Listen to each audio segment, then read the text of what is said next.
Assalamualaikum warahmatullahi wabarakatuh. Kami dari kelompok industri pergadaian syariah akan menjelaskan tentang analisis industri pergadaian syariah di Indonesia. Dalam presentasi kali ini, kami akan membahas definisi dan hukum gadai syariah, latar belakang, regulasi, layanan dan produk perusahaan gadai syariah di Indonesia, daftar perusahaan gadai syariah di Indonesia, target pasar, dan kondisi industri gadai syariah di Indonesia.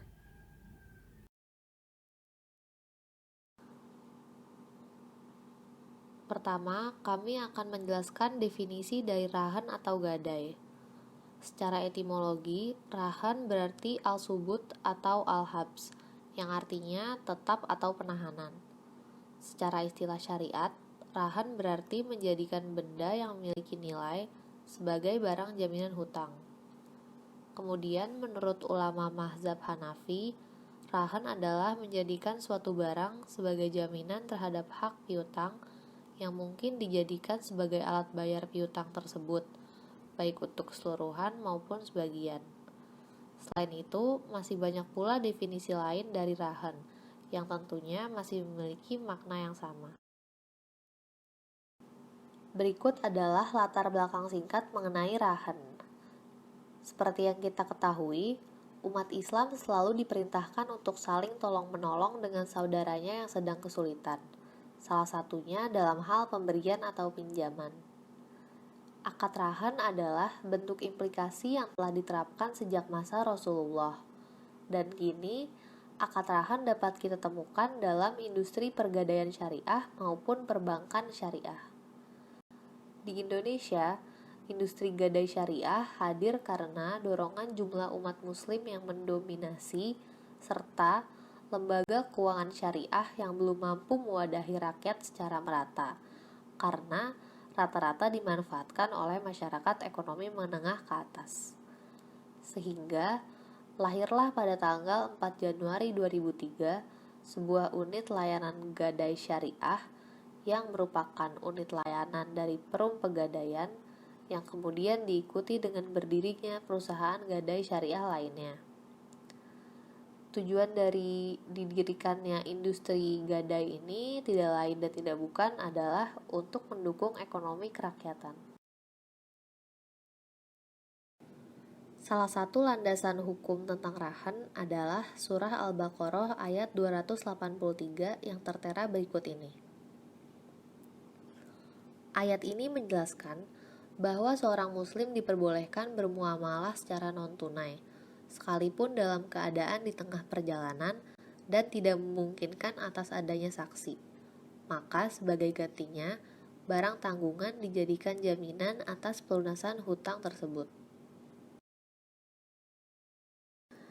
Kemudian, terdapat salah satu hadis riwayat Muslim yang menjelaskan tentang hukum rahan seperti berikut ini. Perlu diketahui, dalam jenis marhun tertentu, walaupun barangnya digadaikan, namun kebermanfaatannya tetap dapat diperoleh bagi pemiliknya. Seperti di sini contohnya adalah kendaraan dengan hanya menggadaikan BPKB-nya saja, dan hewan ternak yang hasilnya dapat dimanfaatkan dengan catatan biaya pemeliharaan tetap ditanggung oleh pemilik.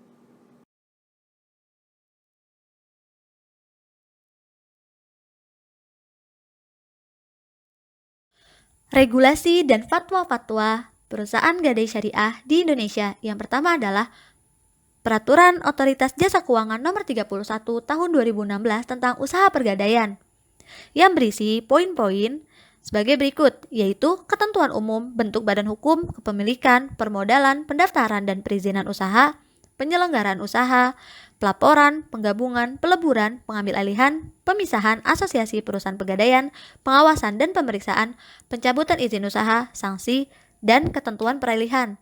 Isi dari poin-poin tersebut dapat dilihat di website resmi Otoritas Jasa Keuangan.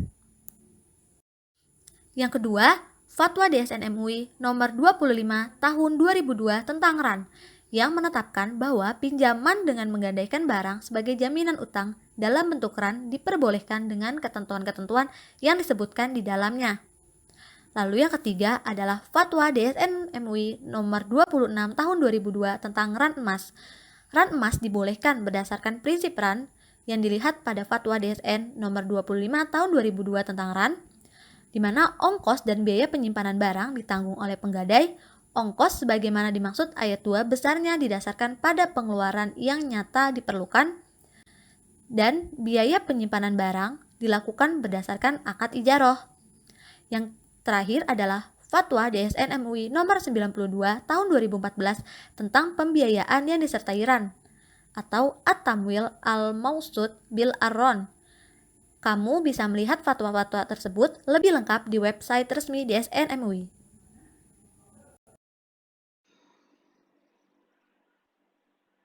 Kemudian, layanan dan produk industri syariah. Yang pertama, dilihat dari layanan pembiayaan. Kemudian, produk dari layanan pembiayaan dari perusahaan-perusahaan pegadaian syariah dalam industri pegadaian syariah.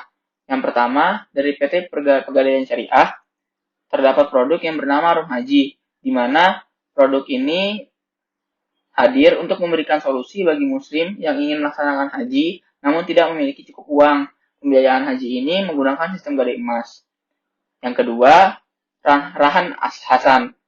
Rahan Hasan ini merupakan gadai syariah tanpa adanya biaya titipan atau mu'nah. Yang ketiga, Rahan Bisnis.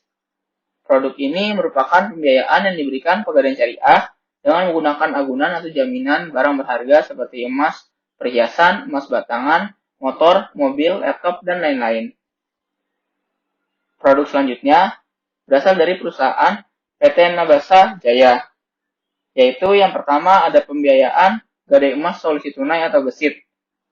Pembiayaan Rahan ini merupakan solusi tepat kebutuhan dana cepat yang sesuai dengan syariah. Prosesnya cepat, dalam waktu 30 menit, dana sudah dapat cair dan aman penyimpanannya. Jaminannya berupa logam mulia atau perhiasan. Pembiayaan selanjutnya yaitu pembiayaan murabahah, yaitu merupakan fasilitas dalam hal kepemilikan emas, logam mulia atau perhiasan dengan persyaratan yang mudah dan hanya membayar DP minimal 10%. Dan yang ketiga adalah pembiayaan gadai sistem angsuran, yaitu pembiayaan yang memberikan kemudahan yang disesuaikan dengan kemampuan nasabah. Selanjutnya, contoh produk dari perusahaan PT Gadai Artama Niaga Sejahtera Syariah atau GANS, yaitu pembiayaan gadai emas, barang elektronik, dan kendaraan bermotor. Kemudian, berdasarkan layanan mikro. Dari layanan mikro, produk yang dimiliki oleh salah satu perusahaan pegadaian syariah, yang pertama yaitu dari PT Pegadaian Syariah. Produknya itu adalah Arum BPKB dan Emas, di mana produk ini ditujukan untuk para pengembang usaha mikro atau usaha kecil yang ingin meminjam dana. Namun, pinjaman ini harus disertai dengan jaminan BPKB kendaraan atau emas yang dimiliki. Produk yang kedua adalah amanah. Produk ini ditujukan untuk seseorang yang ingin membeli kendaraan.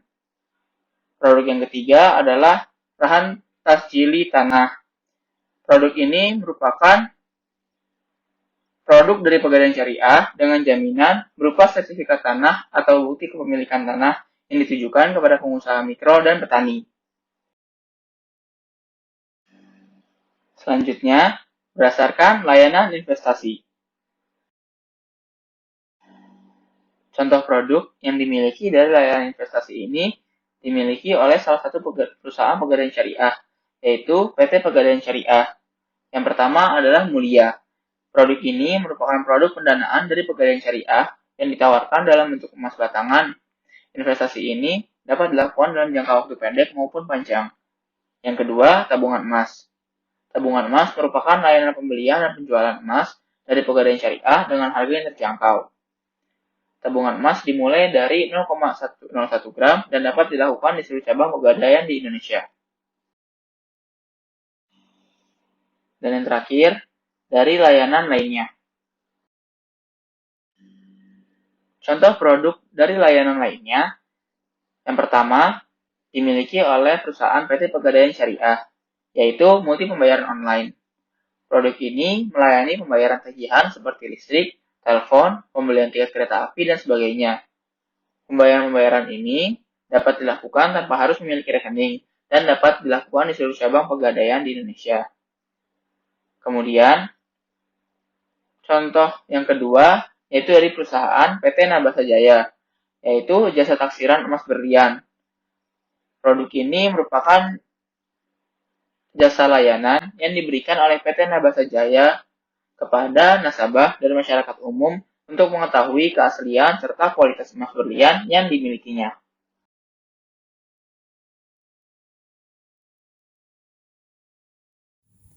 Daftar perusahaan gadai syariah di Indonesia yang telah berizin dan terdaftar OJK. Dapat kita lihat pada tabel tersebut bahwa saat ini ada 7 perusahaan gadai syariah yang telah mendapatkan izin dan terdaftar atau dalam proses mendapatkan keterangan berizin Otoritas Jasa Keuangan. Yaitu perusahaan yang telah berizin adalah PT Pegadaian, PT Jasa Gadai Syariah, dan PT Gadai Arta Tama Niaga Sejahtera Syariah. Lalu, untuk perusahaan yang terdaftar adalah PT Nabasa Jaya, KSU Citra 99, Mitra Kita, dan KSU Ar-Rahman Berbagi Berkah. Dari ketujuh perusahaan gadai syariah tersebut, diantaranya hanya satu saja yang telah beroperasi dalam lingkup skala nasional, yaitu PT Pegadaian dengan unit usaha syariahnya yaitu Pegadaian Syariah, sedangkan 6 lainnya hanya beroperasi dalam lingkup wilayah provinsi atau kabupaten kota saja, dan tidak memiliki banyak cabang yang melayani pelayanan gadai syariah. Jika dibandingkan dengan perusahaan gadai konvensional yang mencapai 65 perusahaan di Indonesia, perusahaan gadai syariah ini jumlahnya terbilang sangat sedikit. Oleh karena itu, diharapkan ke depannya perusahaan gadai syariah dapat menambah lebih banyak dan bermanfaat baik bagi masyarakat Indonesia secara keseluruhan.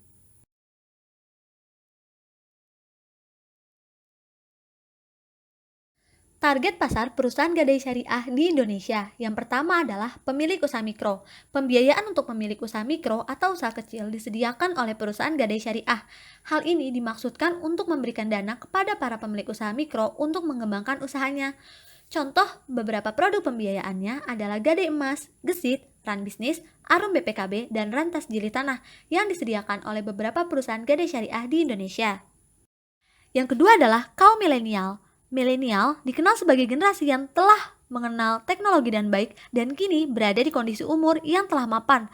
Perusahaan gadai syariah memanfaatkan hal ini. Misalnya, seperti PT Pegadaian Syariah bekerja sama dengan e-commerce untuk menjual emas agar lebih menarik minat kaum milenial dan menyediakan multi pembayaran online seperti pembayaran listrik dan pembayaran rumah tangga lainnya. Lalu yang ketiga adalah kelas menengah. Perusahaan gadai syariah juga memberikan pembiayaan lainnya kepada kelas menengah, seperti PT Gadai Arta Tama Niaga Sejahtera Syariah yang memberikan pembiayaan untuk membeli kendaraan bermotor, atau dari Pegadaian Syariah yang menawarkan Arum Haji sebagai dana untuk naik haji dengan menggadaikan emas dan amanah sebagai bentuk produknya yang ditawarkan kepada masyarakat kelas menengah untuk membeli motor atau mobil.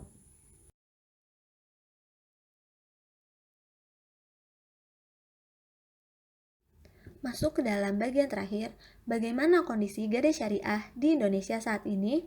Saat ini, industri pegadaian, terutama pegadaian syariah, masih didominasi oleh PT Pegadaian dengan unit usaha syariahnya yaitu Pegadaian Syariah. Sedangkan pihak swasta masih sangat sepi. Hanya sedikit saja perusahaan swasta yang terjun dalam industri pegadaian syariah ini. Namun, jika melihat dari produk yang ditawarkan, seperti gadai emas, beberapa instansi bank syariah juga telah menawarkan produk tersebut. Misalnya saja Bank Syariah Mandiri menyediakan produk gadai emas BSM kepada masyarakat sebagai salah satu alternatif untuk memperoleh uang secara cepat. Nah, beberapa hal menyebabkan industri gadai syariah ini masih sangat sedikit dibandingkan konvensional adalah karena masih kurangnya literasi masyarakat terkait hukum syariah dan promosi yang belum masif.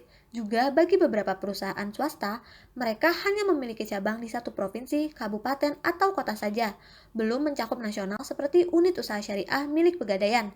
Juga, informasi mengenai perusahaan lainnya selain Pegadaian masih sangat sulit dan terbatas untuk didapatkan oleh masyarakat. Lalu, terkait dengan perkembangan industri gadai syariah, terjadi perkembangan dari Ran dan Rantas Jili PT Pegadaian. Mengutip laporan Otoritas Jasa Keuangan terkait industri keuangan non-bank syariah Peningkatan bisnis Gadai Syariah ini ditopang oleh pertumbuhan pinjaman pembiayaan syariah berbentuk ran yang mencapai 5,8 triliun rupiah per September 2019, naik 29,9% dibandingkan periode yang sama di tahun 2018. Nah, teman-teman, sekarang kita sudah mencapai bagian akhir dari presentasi analisis industri pegadaian syariah. Terima kasih sudah mendengarkan. Mohon maaf jika ada kesalahan dalam informasi yang kami sampaikan. Wassalamualaikum.